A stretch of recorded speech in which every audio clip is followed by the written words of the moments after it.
As you can see, we're in front of the crypt of the great actress Marilyn Monroe. And you guys have seen me do lots of videos from this one cemetery talking about Marilyn and her mysterious and untimely death. And as you guys know, I don't believe that it was an accidental suicide. Accidental, purpose. Hey Drew Tubers, it's Drew. Welcome back to my channel, California Pick, and I have a two very special guests. Let me introduce themselves. First, the gentleman. Hello, my name is Xavier Clemente, the protege of George Barris. And this is? Caroline Barris. I'm the daughter of George Barris. And she is the daughter of the photographer George Barris, Marilyn Monroe's good friend and photographer. George Barris took the last photographs of Marilyn right out on the beach in Santa Monica that I've shown you many times in my videos. Go check that out. But I got the honor to meet these two folks here today and to talk about Marilyn and George's work. And I just have to thank you guys so much for talking to me today. And we brought up some really incredible subjects. Now, Carolyn was born after your father left. I wish I would have been born and I had a chance to meet him, never got that. The country, right? Yes, exactly. And now, born in France. In France, after Marilyn's death. Yes. Okay. And now I asked Carolyn about this subject about George Barris said on Larry King's show that Marilyn had called George, you know, the weekend before she died, saying that there was something really urgent. She wanted to tell him that something was very wrong. Yes. And could he come back to LA? It was very sad. I was in New York. July 18th, we finished working together. I went to New York. I was doing a big series with a big layout with a cover for a magazine called Cosmopolitan magazine. Also, we had done this book together. I had put it all together. And on a Friday afternoon, I was in my office at the Sunday newspapers. I was a correspondent. And I get a phone call. And Marilyn Monroe is calling. This is Friday, August 4th. August 3rd, I guess, yeah. And 1962. And she wants to know how things are going. I said, fine. Everything looks great. The book, I've got it all together. And she says, I've got to see you. It's very important. I says, I'm trying to put everything together, Marilyn. George, she said, it's very important. There are many things we have to talk about. And there's some things that are very, very shocking that you must know about. You must come out. She sounded very sad. I said, if you feel it's that urgent, then I'll come out. This is Friday. I'll try to get out there Monday. I'll fly out Monday. And so that weekend, I went to the country. And Sunday morning with my brother-in-law, we went to a little store to get some rolls and things. And I sat in the car listening to the radio music. And my brother-in-law went in to buy some things, and he comes running out, and he says, did you hear it on the radio? I said, what? I said, I didn't hear it. It was music. He says, I just heard on the radio in the shop, Marilyn Monroe is dead. And I turned white. I said, but he was shooting something for Vanity Fair or something like that, or Cosmopolitan, something like that. Yeah, and he was in New York City, and he says he couldn't leave, but he could come that Monday. I see. Would he be okay? And then it was too late. Yes. She died that weekend. Yes. If he'd known, he says to this, for years, he says, if I would have gone back in time and I knew, I would have definitely gone and seen it before that. But he didn't know how urgent it was, and he had no clue. He says he wished he could have. And what we speculate is that she was talking about what?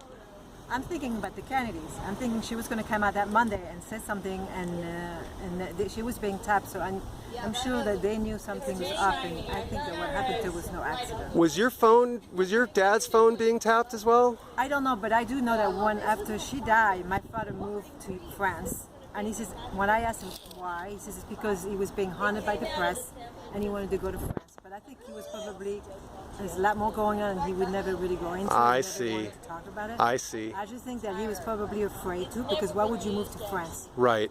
Suddenly, right after Yeah, it's out of that. his character just to like Right. bounce out the country. Yes. You know, And just leave. like that fast. got So these- something. It is. He's been here his whole life. He works a lot in New York. He's a Exactly. photographer. That's Why? right. I mean, why leave? Exactly. Yeah, like the Sam Giancanos were involved, the Kennedys were involved, all that triangle circle, let's say, you know, a lot of them ended up disappearing. So Especially George- afterwards. Yeah, and George was a Yes. photographer, so he took pictures of Sinatra before Frank Sinatra's Sinatra Sure. on Paramount, and was like intertwined with these celebrities, and was gravitated to the stars before they even became stars. Yes. It's like Sinatra, Steve McQueen, Marilyn. So Charlie he had Chaplin. that gift of gab to point them Wow. out. Yeah. So it's really out of character Yeah, for he him was. just to leave town. I noticed he was very private in some subjects. Yes, it And I seemed think in like those that. days There was a lot going on that wasn't undercover, and I don't want to talk about it. Yes. And to this death, he wouldn't. To the end of his life, he didn't really. No. Now, Xavier, he got to be very fortunate because he worked with George at the end of his life, being mentored by George. What an amazing experience. Yeah, very lucky. Wow. I actually lived right across the street. Right Oh, now in really? Midvale. Uh-huh. And then I was working at a studio in West Hollywood, West LA, with director Dan Ireland. He actually screened a movie called Some Like It Hot. Oh. I watched Some Like It Hot. The following July, we have a boat party. I meet Caroline. I'm Really? Like, something's going on here. I It's don't know almost what's like- going on. That's crazy. So- I feel like Guiding. I lived across the street from Marilyn's grave. They didn't realize it. A couple of weeks later, I screened the movie and then met George. And George was like, "Well, why don't we work together and do something?" Darn. Like, I don't know, George. I'm not really too much of a Marilyn fan, but I don't really know too much about her. Uh-huh. You know what I mean? My sisters are and all that other stuff. But Uh-huh. we collaborated, we sat, and we bonded. And Darn. In Hollywood land. Yeah. So, Wow. and now in Hollywood lands everywhere. We're in Korea, New York. Tell us what that Italy. is. I'll give you a plug. What's going on with that? In Hollywood land is basically preserving his legacy and his works with Marilyn and other, celebrities that he's worked with. Wow. On set, because he was commissioned by like Fox, Cosmopolitan, all the, the big shots in those days. So we gathered all that information and created in So- Hollywood Sun website also. Nice. derivatives. Right. Sweet. We collaborated with artists too, with Dennis Mackay and George Barris, and we did some beautiful artwork with Madele's pictures. Wow. Both, limited edition autographed things that we're selling on IHL in Hollywood land. So it was really great because we get to do a lot of things that. Now I here's met him, we can- here's the controversy. A lot of controversy. We can talk about them all, but I shown you this the secret love nest of Marilyn Monroe, JFK, RFK, which was down on the beach in Santa Monica, and I showed your father's one of the last session or the last session, professional session that Marilyn had with your father or anybody, and there's a picture of the love nest right behind Marilyn's head. And what I just asked Carolyn was, whose decision was it to go down to the Santa Monica beach and shoot right outside the Peter Lawford mansion, which is also right next door to the Samuel Goldwyn house, which is the secret love nest? And I asked Carolyn whose decision was it, and we both we both said it was Marilyn's decision.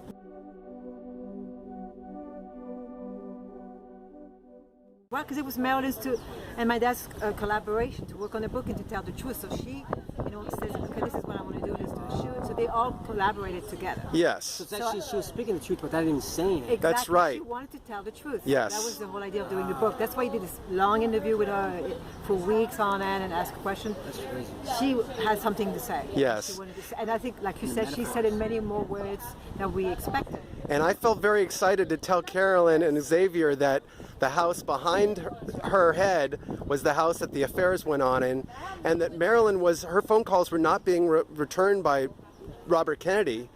And she was saying in that picture, hey guys, I'm sending you a message. I know you're going to see it. Wink, wink, nod, nod. This is where it happened.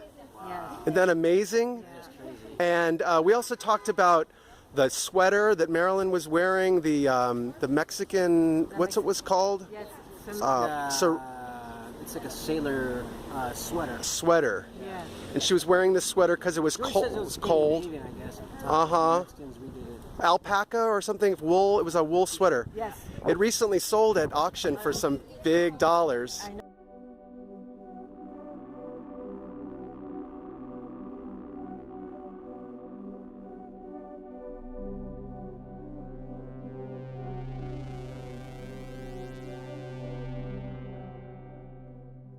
I wish my Didn't dad. your father give her that to her? Yeah, Or she my- already had it? No, I think my dad bought all those clothes. Oh He my was shopping gosh. back All then. that stuff. He did all the shopping. Wow. Yeah, because all the Poochie stuff she would Yeah. wear, George would go out to Poochie in Beverly Hills and actually give it to her. Wow. Right.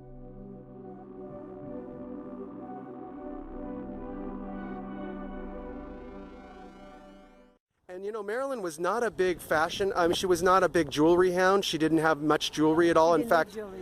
she would get it loaned to her. Right. And she was pretty simple in her dresses and dressing, but you're right, she loved Poochie. That was her favorite. Yes. And I also asked Carolyn about this towel that was wrapped around Marilyn in the last photograph of her life.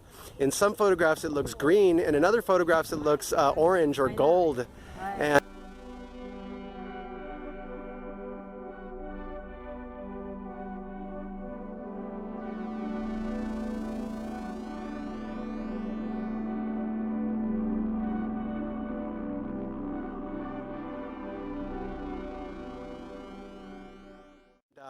her last photograph, she was getting cold at the end of the day, and she said, George, she didn't complain all day, and then she said, George, I'm really cold. She was shivering.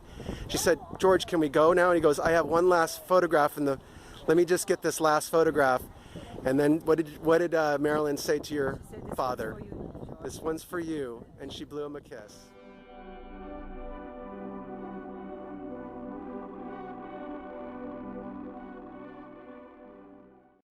Just how incredible that was. Great shot. And who would have known that would have been the last photo shoot? Exactly. He had no idea. Weeks before, that was July 13th, which was actually a Friday the 13th. Yes. 1962. Oh, was. Which is really interesting. Whoa. Very interesting. I just realized that. Now, a lot of people said that Marilyn was in a great state of mood Well, because that's it. She was excited. She was working on all those new projects. He said there was no. Production company. she got rehired with the $500,000 Yeah, exactly. advance or, a raise. She was also planning to do a book with your father, from what I She understand. was in charge of her, control of her life. There was nothing that she couldn't do. She wasn't going to commit suicide when she made all these promises. Marilyn was very, very considerate, even though she was very late. Strong woman.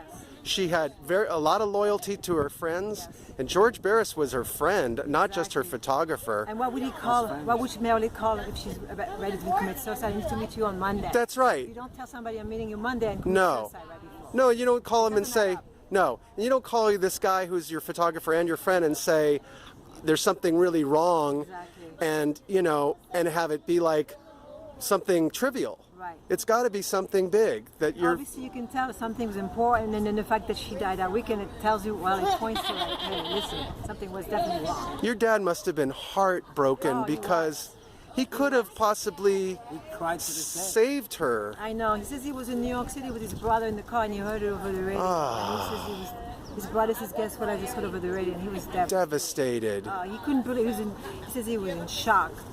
And then he goes, I But found he if I knows could for have. sure. Yeah. That's what he From knew. his mouth, he told me she was murdered. Of course. There was ever no doubt in his mind. Of course. Oh, never. And even at the very least, there was definitely a cover-up. Oh, yeah. He told me about the Kennedy's affair she was having, and That's they were right. being tapped. So people don't go through all that, and then she ended up dying. You heard it here first, skeptics. I've been telling you this for a long time. Marilyn Monroe did have an affair with John F. Kennedy and possibly Robert F. Kennedy. Oh, yeah, they definitely Yes. did. That says both. The story was Robert F. Kennedy came out to talk her down, to Right. stop calling and stop, So she was out of control. Yes, She was a scorned woman. Yes. And you know what they say about a scorned woman? And she probably was going to speak at that Monday. I have a feeling Absolutely. she never had the opportunity. Because Yes. I'm sure she didn't. Wow. And